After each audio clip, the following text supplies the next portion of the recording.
안녕하세요. 엑셀이 좋아 편몽입니다. 자, 오늘은 그 엑셀에서 가장 많이 사용되는 함수 10개, 10개인데 그 중에서 썸 함수에 대해서 말씀을 드리도록 하겠습니다. 썸 함수 하면은 엑셀의 가장 기본이 되는 함수고요. 진짜 그 가장 많이 사용되는 함수가 썸 함수입니다. 그래서 이 썸 함수에 대한 기본 개념을 잡는 시간으로 하겠습니다. 보통 그 셀에 수식을 입력할 때 이 부분 한번 보실까요? 자, 셀에 수식을 입력하실 때 이런 식으로 뭐 1 더하기 2 더하기 3 또는 셀 주소로 입력을 하는 경우도 있고요. 또는 썸 함수를 사용해서 입력하는 경우도 있습니다. 이 차이점이 뭔지에 대해서 한번 알아보도록 하겠습니다. 자, 예를 들어서 수식을 입력할 때는 이렇게 는자를 입력하고요. 그리고 나서 값을 입력합니다. 예를 들어 뭐 1 더하기 2 더하기 3이라고 입력을 하면 6 이렇게 표시가 되죠. 자, 수식이 들어가 있습니다. 자, 그런데 만약에 입력해야 될 값들이 이 표에서처럼 좀 복잡한 숫자가 들어온 경우는 어떻게 할까요? 좀 불편하지 않을까요? 맞습니다. 불편합니다. 자, 예를 들어서 임의 숫자지만 이렇게 막 그냥 그 복잡한 숫자를 입력한다고 치면 얼마나 불편하겠습니까? 그래서 이 수식을 입력하고 수식 중에서도 그 합산을 이용하는 그 수식을 입력할 때는 이렇게 따로따로 입력하는 것보다는 썸 함수를 쓰는 것이 여러 가지로 이점이 많습니다. 효율성 면에서도 이점 많고요. 그래서 그런 부분에 대해서 오늘 그 말씀을 좀 드리려고 합니다. 자, 복잡한 수를 입력하기보다는 썸 함수를 이용하는 것이 얼마나 편리합니까? 자, 썸이라는 함수 이름을 넣고요. 만약에 함수의 이름을 모른다 치면 위에 요 수식 입력줄에 그 함수 그 도우미가 있죠. 자, 이 부분을 클릭을 해서 자, 함수 마법사가 나왔습니다. 함수 마법사 나오면 함수 마법사에서 이 함수 선택, 이 범위에서 자기가 원하는 함수를 검색을 해서 사용할 수도 있습니다. 자, 먼저 누르고요. 자, 썸을 입력하시고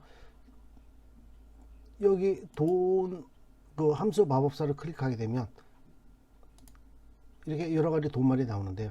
자, 보면 썸을 한번 들어가 볼까요? 자, 썸 나왔습니다. 썸 입수. 자, 넘버 1, 2에 대해서 범위를 지정하시오. 이런 의미거든. 넘버 안에 숫자가 들어갈 수도 있고요. 셀 범위가 들어갈 수도 있습니다. 자, 그래서 이번에는 직접 한번 입력하는 걸로 할게요. 자, 썸을 입력하고 자, 가로를 엽니다. 가로를 여시고요. 이 범위 셀의 범위를 클릭하시면 자, 현재 B8에서 B12죠. 제가 이제 마우스로 클릭했던 이 부분을 선택하시고 엔터를 치면 어때요? 이 값이 다 나오지 않습니까? 이게 썸 함수입니다. 자, 그런데 또 한 가지가 있습니다. 만약에 그 숫자와 문자가 합쳐져 있는 부분을 더하기 사칙 연산을 사용해서 합산을 하고자 하면 어떤 문제가 생길까요? 오류가 생깁니다. 한번 보여드릴게요. 자, 이 범위에서 이 셀과 G7번 셀 문자가 들어가 있죠? 여기하고 그 아래에 있는 숫자만 있는 셀을 더하도록 하겠습니다. 자, 엔터를 치면 뭐가 나올까요? 자, 잘 보세요. 오류가 뜹니다. 밸류 오류. 값에 대한 오류다. 다시 말해서 더하긴 더하는데 숫자가 아닌 값이 그 더하기 사칙 연산에 들어오면 이와 같이 오류가 발생을 합니다. 그런데 썸 함수를 쓰게 되면 어떻게 될까요? 썸 똑같이 문자가 있고 숫자가 있는 셀을 잡아주겠습니다. 셀 범위로. 자, 그리고 가로 닫고 엔터를 치겠습니다. 자, 어떻습니까? 숫자가 있는 44, 그죠? 숫자가 있는 44 정확히 그것만 계산되고요. 문자 값은 무시했습니다. 물론 이 수식의 범위는 문자도 포함하고 있어요. 근데 이 sum 함수는 문자는 제외하고 숫자만 합산을 하게 됩니다. 자, 그리고 또 한 가지 예를 들겠습니다. 자, 이번에는 sum이 아닌 더하기 식으로 합산을 하도록 하겠습니다. 자, 더하기를 하겠습니다. 어디를 할까요? 자, 여기하고요. 여기하고 이 부분을 더하겠습니다. 더했죠. 74가 나왔습니다. 자, 그런데 이 더한 부분이 2하고 F가 2의 8셀하고 F의 8셀을 더했지 않습니까? 자, 만약에 F 8셀이 삭제가 된다고 가정을 할까요? 어떤 결과가 나오는지 잘 보세요. F 8셀을 선택하시고요. 전체 행을 삭제하겠습니다. 삭제. 변화가 생겼죠?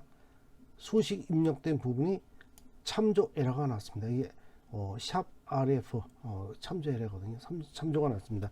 다시 말해서 수식에서 클릭을 하게 되면 2의 8은 그냥 있는데 이 부분이 이제 삭제가 된 거예요. 삭제가 되다 보니까 참조를 못해 오류가 발생을 했죠. 자, 근데 만약에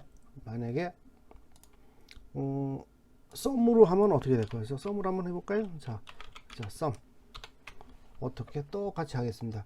자, 2하고 F 이 두 셀을 합산을 해서 똑같이 74를 만들어 볼게요. 그리고 나서 이 F열을 삭제하겠습니다. F열을 삭제. 어떻게 됐죠? 더하기로 했던 이 부분은, 그죠? 더하기로 했던 이 부분은 이렇게 오류가 났는데, 자, sum 함수를 사용해서 계산했던 이 수식은 오류가 발생하지 않습니다.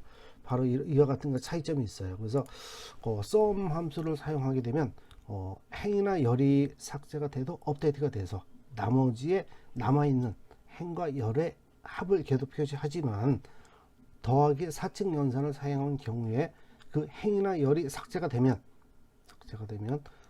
이와 같이 오류가 발생하게 됩니다.